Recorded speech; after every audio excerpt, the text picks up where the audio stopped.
warahmatullahi wabarakatuh. Hari ini kita akan mempelajari tentang trigonometri. Tapi sebelumnya, silahkan kalian simak ilustrasi berikut ini.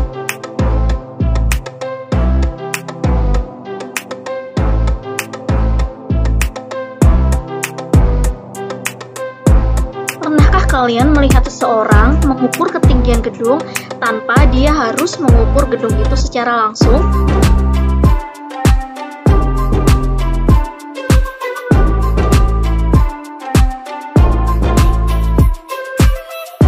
Atau tahukah kalian bagaimana seorang nahkoda kapal memperkirakan jarak antara kapal dengan pelabuhan?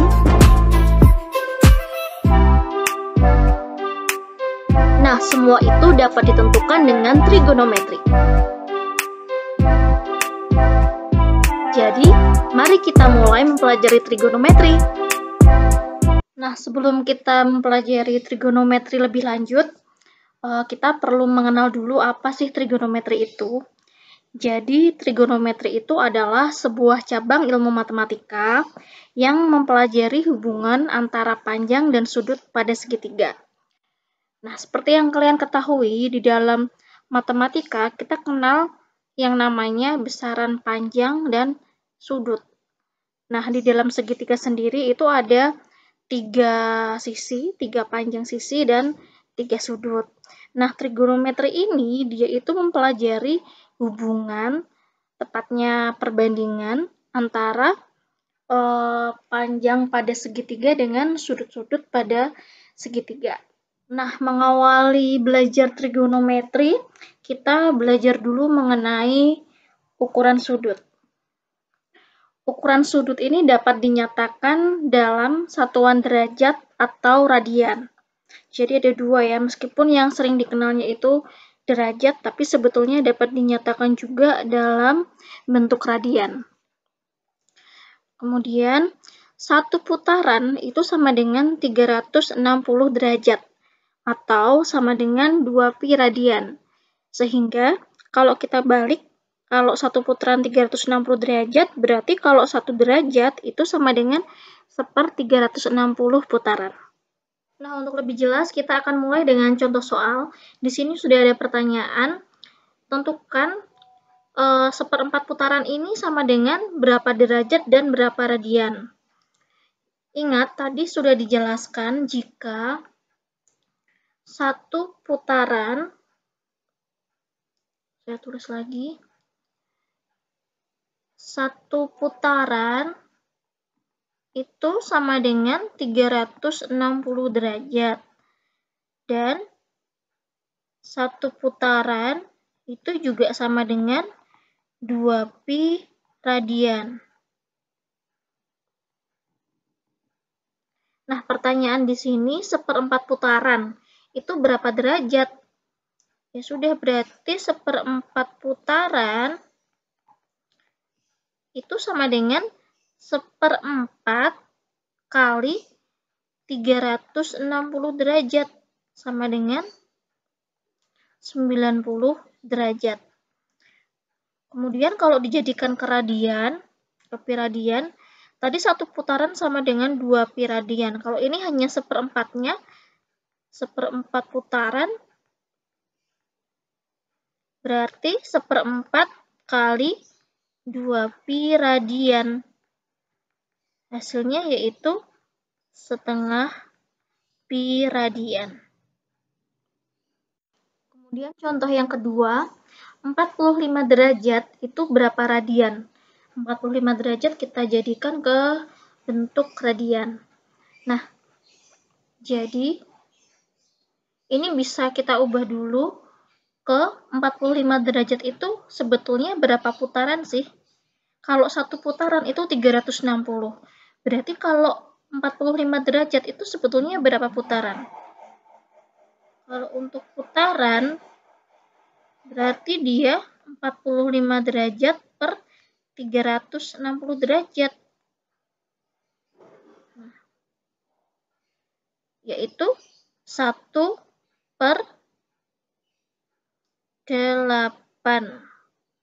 Nah, 1/8 putaran 45 derajat itu. Nah, 1/8 putaran itu berarti berapa radian?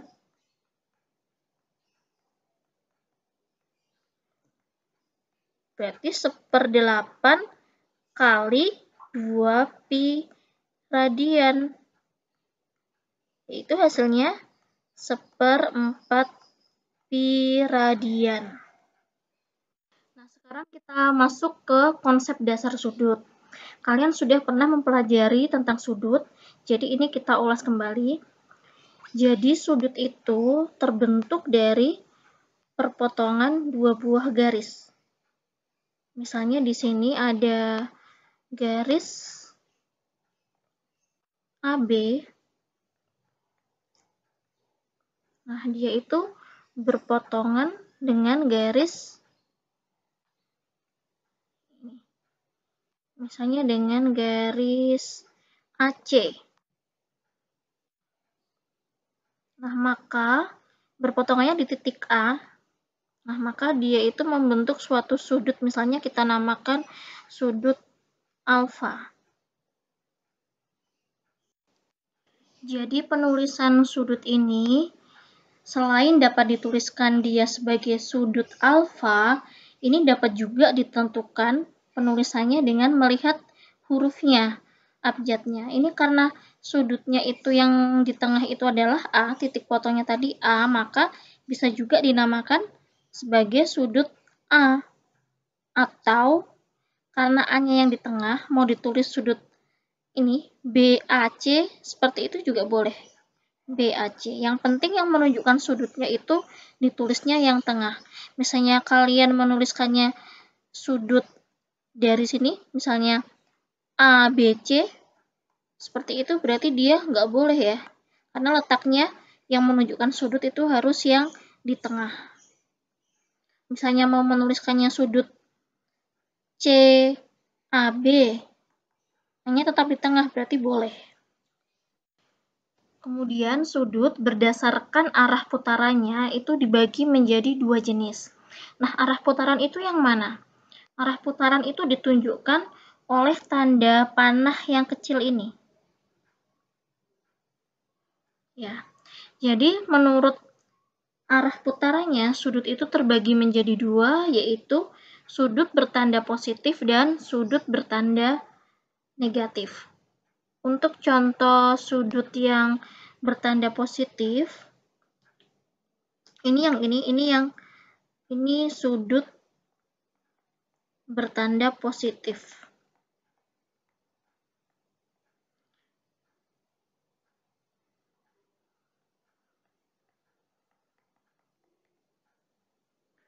Nah, jadi kalau yang bertanda positif itu arahnya justru berlawanan dengan jarum jam. Sebaliknya, kalau sudut yang bertanda negatif, misalnya gambarnya seperti ini,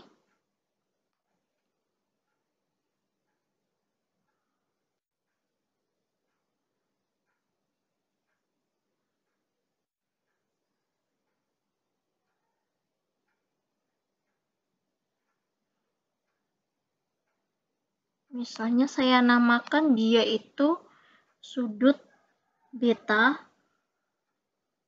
Nah, arahnya ke sini. Dia searah dengan jarum jam, ya.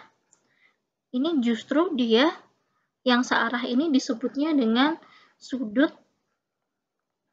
bertanda negatif.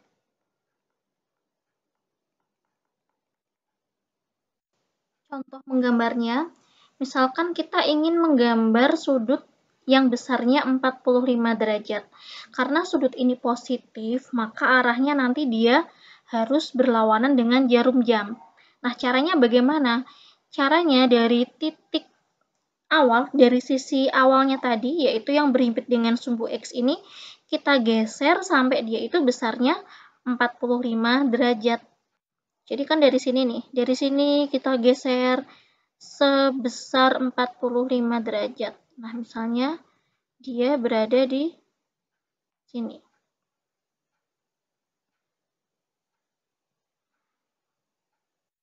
Nah, bisa kita tandai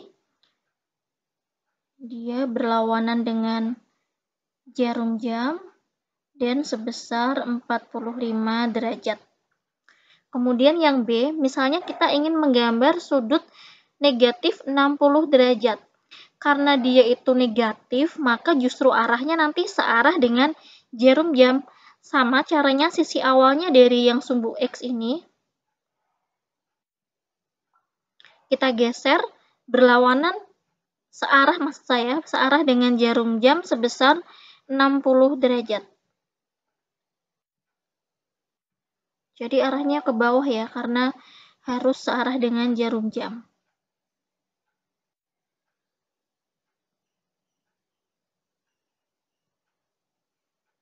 Nah, yang menunjukkan arahnya ini, searah. Nah, ini adalah 60 derajat. Kemudian, bagaimana dengan 300 derajat? Karena 300 derajat ini positif sudutnya, tandanya, maka arahnya justru berlawanan juga dengan jarum jam. Jadi yang semula tadi ada di sisi awalnya itu ada di sumbu X. Nah, ini digeser terus sampai besarnya 300 derajat. Ingat, 300 derajat itu ada di kuadran 4. Ya, jadi sampai ke kuadran 4 menggesernya.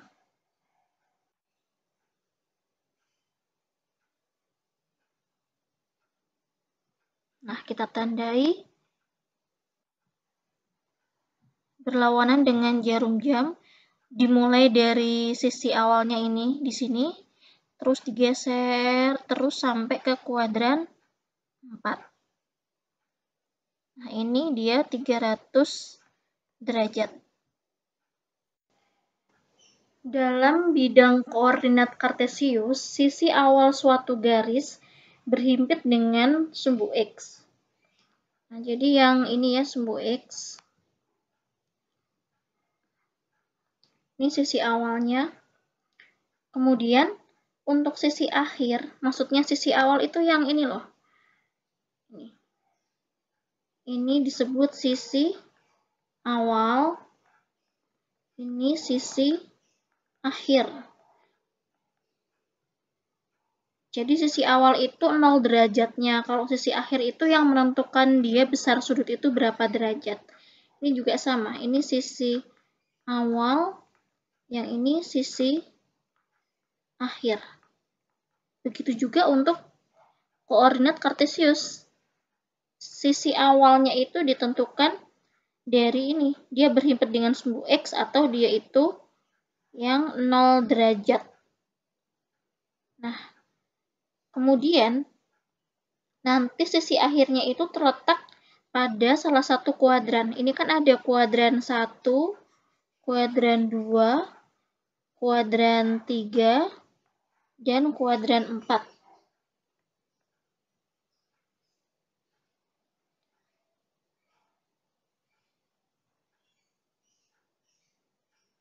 Nah, kemudian jika sisi akhirnya itu nanti ada di salah satu sumbu, entah sumbu yang ini, atau sumbu yang ini, atau sumbu yang ini, maka dia itu disebut sebagai pembatas kuadran.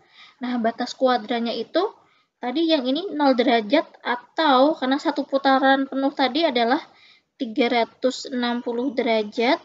Kemudian yang di sini batas kuadrannya 90 derajat. Kemudian ini 180 derajat dan yang ini 270 derajat. Jadi sangat jelas di sini kalau di kuadran 1 ya, ini di kuadran 1 itu besar sudutnya berada di rentang 0 derajat sampai 90 derajat. Kemudian kalau di kuadran 2 itu besar sudutnya itu di antara 90 derajat sampai 180 derajat. Kemudian di kuadran 3 dari 180 derajat sampai 270 derajat. Dan terakhir di kuadran 4 dia berada di antara 270 derajat sampai 360 derajat. Nah, kita masuk ke subbab perbandingan trigonometri pada segitiga siku-siku. Nah, kita buat sudutnya dulu. Sisi awalnya selalu berhimpit pada sumbu X, dimulai dari yang 0 derajat. Nah, ini 0 derajat tadi kita geser, sehingga dia itu membentuk suatu sudut, misalnya di sini.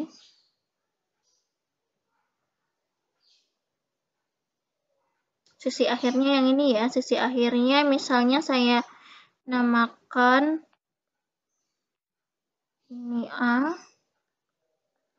ini B. Kemudian dari titik B ini saya tarik garis yang tegak lurus ke sumbu X.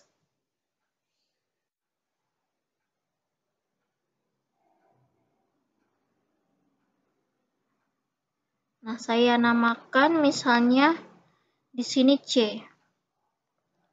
Ini tadi sudutnya sudut alfa. Nah, perbandingan sudutnya untuk yang pertama, misalkan yang sisi BC dengan sisi AB itu disebutnya, di dalam trigonometri disebutnya dengan sin. Dapat ditulis sinus ya. Sinus atau dibacanya sin aja. Itu adalah perbandingan antara BC dengan AB. Depan sudut dengan sisi miring. Depan sudut itu kan sepanjang Y ya. Sepanjang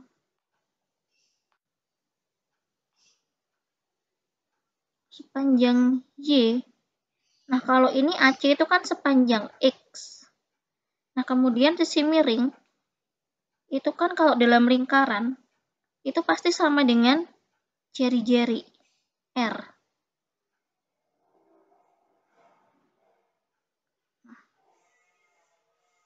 Sehingga sinus atau sin itu selain dapat ditulisnya BC per AB, dia dapat juga ditulisnya Y per R. Atau cara menghafalnya depan per miring. Disingkatnya demi, depan miring. Nah, selain sinus ada juga kosinus. Ditulisnya cos. Nah, dia itu perbandingan antara sisi AC per AB. Ingat, AC tadi kan sepanjang X, maka ditulisnya X per, kemudian AB sepanjang R. X per R. X itu apanya sudut sih? X itu adalah samping sudut. Sedangkan R itu tadi adalah sisi miring, maka bisa ditulis samping per miring atau disingkatnya SAMI, samping miring.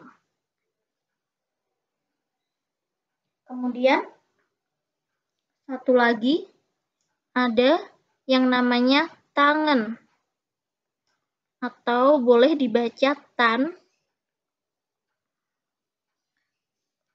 Nah, ini adalah perbandingan antara BC dengan AC. BC tadi adalah Y, kemudian AC tadi adalah X. Nah, Y tadi depan sudut D, kemudian X tadi samping sudut SA. Nah, disingkatnya biar mudah menghafalnya desa. Demi, sami, desa, cara menghafalnya sinus, kosinus, tangen. Nah, ini untuk yang di kuadran 1. Nah, bagaimana dengan kuadran lainnya? Untuk perbandingan trigonometri di kuadran 2, kalau yang semula tadi garis biru ini kan dia masih terletak di kuadran 1. Nah, sekarang garis biru ini masih bergeser lagi sampai ke kuadran 2, sehingga dia itu membentuk suatu sudut di kuadran 2.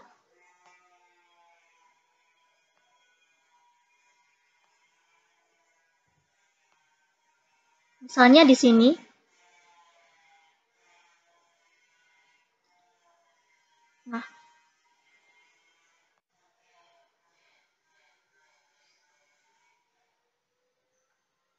Caranya sama, sekarang kita tarik dari titik, ini saya namakan tadi seperti tadi. Ini titik A, ini B. Nah, dari titik B ini kita tarik garis tegak lurus ke sumbu X.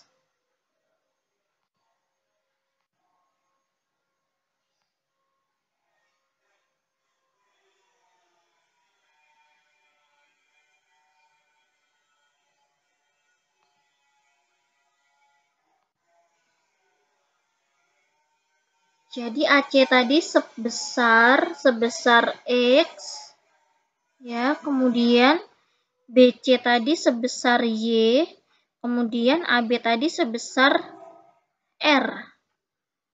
Nah, sekarang kita tentukan untuk ini sudutnya di sini ya, yang ini.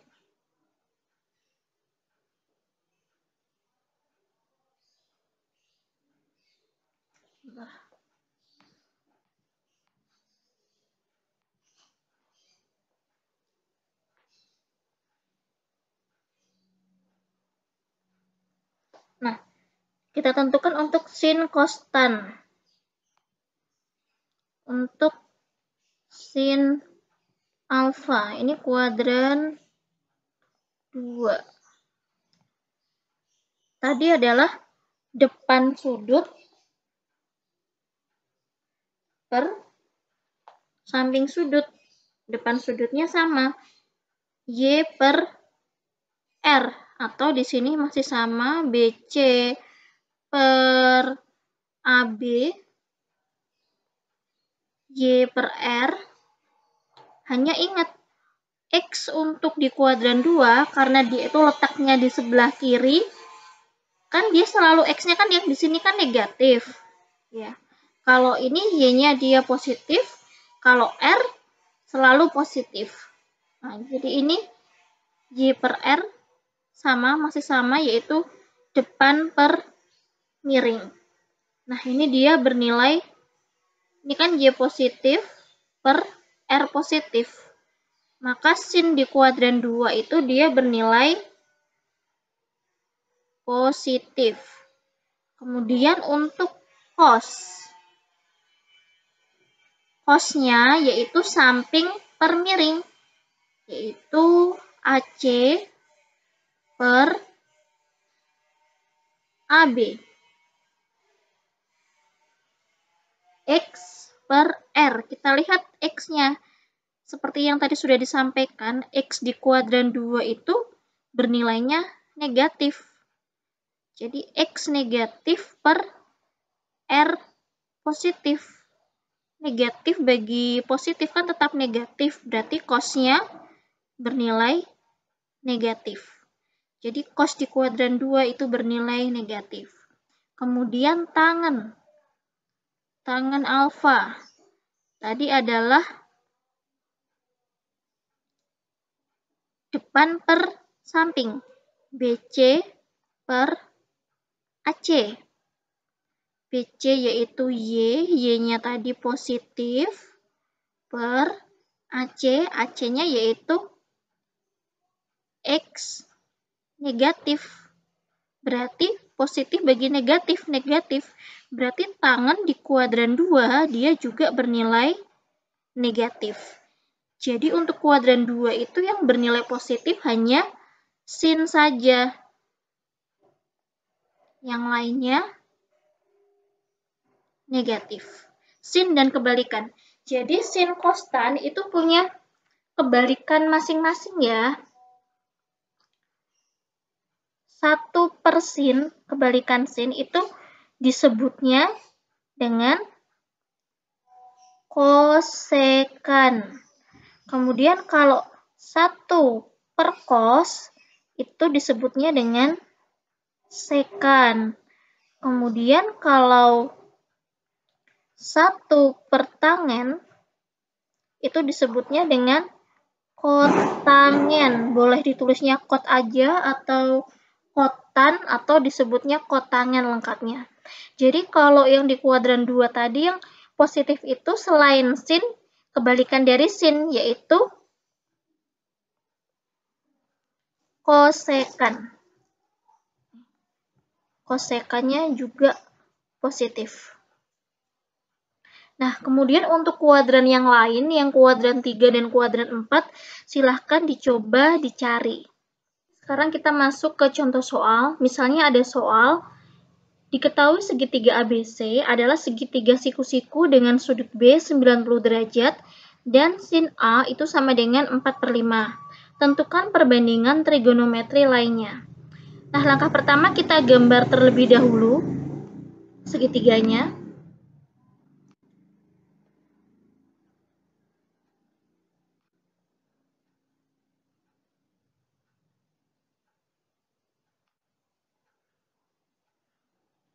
Karena yang 90 derajat itu B, maka dia itu siku-siku di sudut B.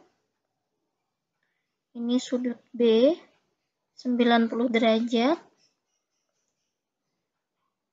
Ini A, ini B. Ini C maksudnya. Ini C. Kemudian diketahui sin A itu 4/5. Ingat, sin tadi adalah depan per miring. Berarti depannya sudut A kan ini ya. Depannya kan berarti yang BC nih. Berarti BC itu 4. Kemudian miringnya yang AC itu 5. Nah, sekarang yang belum ada yang kita cari, yaitu yang belum ada yang AB. Nah, sebenarnya apakah 4/5 itu udah pasti panjangnya BC itu 4, kemudian AC itu 5? Kan sebenarnya enggak ya, karena kan dia perbandingan. Jadi kita anggap aja ini 4X, ini 5X. Karena kenapa? Kalau di sini 16, kemudian di sini 25, misalnya 20, ini kalau dicari perbandingannya juga sama-sama 4/5. Ya, misalnya ini 8, ini 10, ya perbandingannya juga 4/5. Maka di sini kita tulisnya BC itu 4X, AC itu 5X. Nah, sekarang kita cari dulu AB-nya. Ingat, ini kan berlaku rumus Pythagoras ya. Yaitu AB kuadrat itu sama dengan AC kuadrat min BC kuadrat. Berarti AB kuadrat itu sama dengan AC, AC-nya kan 5X. Kalau dikuadratkan berarti 25X kuadrat min BC 4X. Kalau dikuadratkan 16X kuadrat. Berarti AB kuadrat itu sama dengan 25 min 16, 9 ya, 9 X kuadrat. Berarti AB sama dengan 3X. Kita akar dua-duanya. Nah, berarti di sini 3X. Nah, sekarang kita tinggal tentukan perbandingan trigonometri yang lain. Yaitu, tadi sudah ada sin A. Berarti kita cari cos A. Cos A tadi adalah samping per miring, yaitu sampingnya 3X per 5X. 3/5. Kemudian tangannya, tan A, tangan tadi adalah depan per samping. Depannya 4X per miring 5X. 4/5. Dengan cara yang sama, nanti kalian tentukan yang sekan, kosekan, dan kotangen. Kita ke contoh yang kedua. Misalnya ada soal, jika sin theta plus cos theta per sin theta min cos theta sama dengan 5, tentukan tangan theta. Nah, untuk menyelesaikan soal ini, pertama perlu kita ingat, kalau tangan, oh iya, tangan tadi belum dijelaskan ya, tangan itu,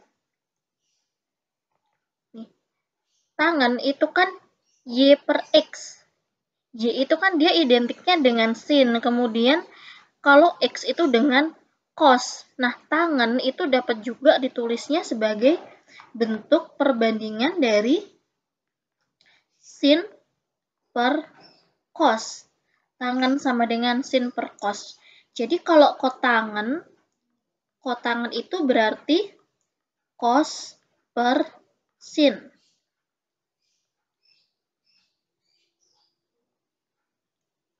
Nah, jadi di soal ini nanti kita akan ubah biar dia itu nanti menjadi perbandingan sin banding cos atau sin per cos.